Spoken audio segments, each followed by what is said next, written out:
ಬೆಂಗಳೂರು ನಗರದ ಸಂಚಾರ ದಟ್ಟಣೆ ಕಡಿಮೆ ಮಾಡುವ ಮಹತ್ವದ ರಸ್ತೆ ಯೋಜನೆಯನ್ನು ಬೆಂಗಳೂರು ಅಭಿವೃದ್ಧಿ ಪ್ರಾಧಿಕಾರ ಬಿಡಿಎ ಶೀಘ್ರವೇ ಆರಂಭಿಸಲಿದೆ. ಈ ಯೋಜನೆಗೆ ಅಗತ್ಯವಿರುವ ಭೂಮಿಯನ್ನು ಸ್ವಾಧೀನಪಡಿಸಿಕೊಳ್ಳಲು ಈಗಾಗಲೇ ಬಿಡಿಎ 9 ಕೆಎಸ್ ಅಧಿಕಾರಿಗಳನ್ನು ನೇಮಕ ಮಾಡಿದೆ. ಆಸ್ತಿ ಮಾಲೀಕರಿಗೆ ನೋಟಿಸ್ ನೀಡುವ ಕಾರ್ಯ ಆರಂಭವಾಗಿದೆ. ಈ ಯೋಜನೆಗೆ ಭೂಮಿ ನೀಡಿದರೆ ಆಸ್ತಿ ಮಾಲೀಕರಿಗೆ ಸಿಗುವ ಪರಿಹಾರ ಎಷ್ಟು ಎಂಬುದು ಸದ್ಯದ ಪ್ರಶ್ನೆ. ತುಮಕೂರು ರಸ್ತೆ, ಹೊಸೂರು ರಸ್ತೆ ಸಂಪರ್ಕಿಸುವ 8 ಪಥದ ಪೆರಿಫೆರಲ್ ವರ್ತುಲ ರಸ್ತೆ (PRR) ನಿರ್ಮಾಣದ ಮೊದಲ ಹಂತದ ಕಾರ್ಯಗಳು ಆರಂಭವಾಗಿವೆ.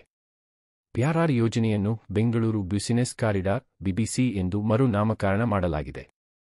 73 ಕಿ.ಮೀ.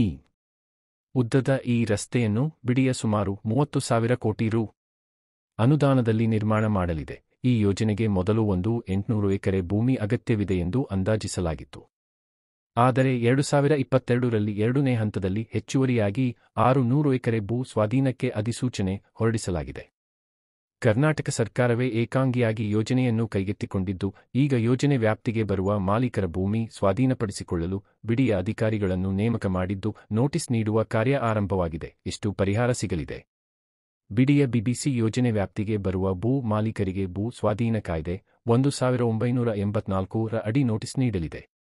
ರೈತರು, ಭೂ ಮಾಲೀಕರು ಭೂಮಿ ತಮ್ಮ ಒಡೆತನದಲ್ಲಿದೆ ಎಂಬುದಕ್ಕೆ ನೋಟಿಸ್ ಬಂದ ಬಳಿಕ ದಾಖಲೆಗಳನ್ನು ನೀಡಬೇಕು. ಭೂಮಿ ನೀಡಲು ಆಕ್ಷೇಪಣೆಗಳಿದ್ದರೆ ಸಲ್ಲಿಸಬೇಕು ಮತ್ತು ಭೂಮಿಗೆ ಈಗಿರುವ 2013 ರ ನಿಯಮಗಳ ಅನ್ವಯ ಪರಿಹಾರಕ್ಕಾಗಿ ಬೇಡಿಕೆಯನ್ನು ಮಾಲೀಕರು ಸಲ್ಲಿಸಬಹುದು. ಭೂ ಮಾಲೀಕರಿಗೆ ಪರಿಹಾರ ನಿಗದಿಗೊಳಿಸುವ ಪ್ರಕ್ರಿಯೆಯನ್ನು ಬಿಡಿಎ ಆರಂಭಿಸಿದೆ. 2007ರಲ್ಲಿ ಈ ಯೋಜನೆಯನ್ನು ರೂಪಿಸಲಾಗಿತ್ತು.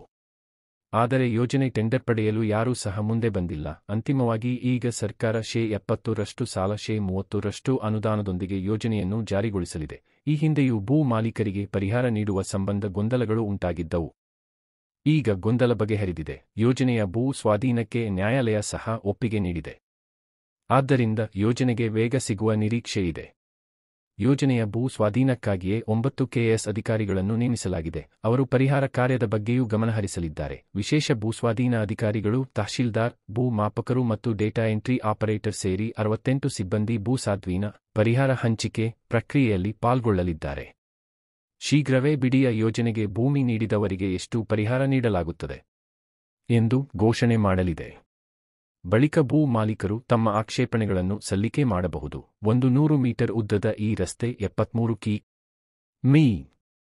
ಇರಲಿದೆ. 800 ಎಕರೆ ಭೂಮಿಯನ್ನು ಸ್ವಾಧೀನಪಡಿಸಿಕೊಳ್ಳುವ ಕಾರ್ಯ ಅಂತಿಮ ಹಂತದಲ್ಲಿದೆ. ಹೊಸೂರು ಮತ್ತು ತುಮಕೂರು ರಸ್ತೆ ಸಂಪರ್ಕಿಸುವ ಈ ಕಾರಿಡಾರ್ ಬಳ್ಳಾರಿ ರಸ್ತೆ, ಹಳೆ ಮದ್ರಾಸ್ ರಸ್ತೆ ಮತ್ತು ಹಳೆ ವಿಮಾನ ನಿಲ್ದಾಣ ರಸ್ತೆ ಮೂಲಕ ಬೆಂಗಳೂರು ಉತ್ತರ, ಪೂರ್ವ ಮತ್ತು ಆನೇಕಲ್ ತಾಲೂಕುಗಳ ಮೂಲಕ ಹಾದು ಹೋಗಲಿದೆ. 2007ರಲ್ಲಿ ಮೊದಲ ಬಾರಿಗೆ 8 ಪಥದ ಪೆರಿಫೆರಲ್ ವರ್ತುಲ ರಸ್ತೆ ಯೋಜನೆ ಪ್ರಸ್ತಾಪವಾಯಿತು. ಆಗಲೇ ಯೋಜನೆಗೆ ಅಗತ್ಯವಿರುವ ಭೂಮಿಯನ್ನು ಗುರುತಿಸಲಾಯಿತು. ಕರ್ನಾಟಕ ಸರ್ಕಾರ ಯೋಜನೆಯನ್ನು PPP ಮಾದರಿಯಲ್ಲಿ ನಿರ್ಮಾಣ ಮಾಡಲು ಮುಂದಾಗಿತ್ತು. ಆದರೆ ಯಾರೂ ಸಹ ಯೋಜನೆ ಬಗ್ಗೆ ಆಸಕ್ತಿಯನ್ನು ವಹಿಸಿ ಟೆಂಡರ್ ಸಲ್ಲಿಕೆ ಮಾಡಲಿಲ್ಲ. ಯೋಜನೆ ಕಾಗದದಲ್ಲಿಯೇ ಉಳಿಯಿತು. 2023ರಲ್ಲಿ ಕಾಂಗ್ರೆಸ್ ಸರ್ಕಾರ ಅಧಿಕಾರಕ್ಕೆ ಬಂದ ಬಳಿಕ ಬೆಂಗಳೂರು ನಗರಾಭಿವೃದ್ಧಿ ಸಚಿವರೂ ಆಗಿರುವ ಉಪಮುಖ್ಯಮಂತ್ರಿ ಡಿ.ಕೆ. ಶಿವಕುಮಾರ್ ಯೋಜನೆ ಜಾರಿಗೊಳಿಸಲು ಮುಂದಾದರು. ಸೆಪ್ಟೆಂಬರ್ 5ರಂದು ನಡೆದ ಸಚಿವ ಸಂಪುಟ ಸಭೆಯಲ್ಲಿ ಸರ್ಕಾರ ಏಕಾಂಗಿಯಾಗಿ ಯೋಜನೆಯನ್ನು ಜಾರಿಗೊಳಿಸಲು ಅನುಮೋದನೆ ನೀಡಿತು. ಆದ್ದರಿಂದ ಈಗ ಯೋಜನೆಯ ಭೂ ಸ್ವಾಧೀನ ಕಾರ್ಯ ಆರಂಭವಾಗುತ್ತಿದೆ.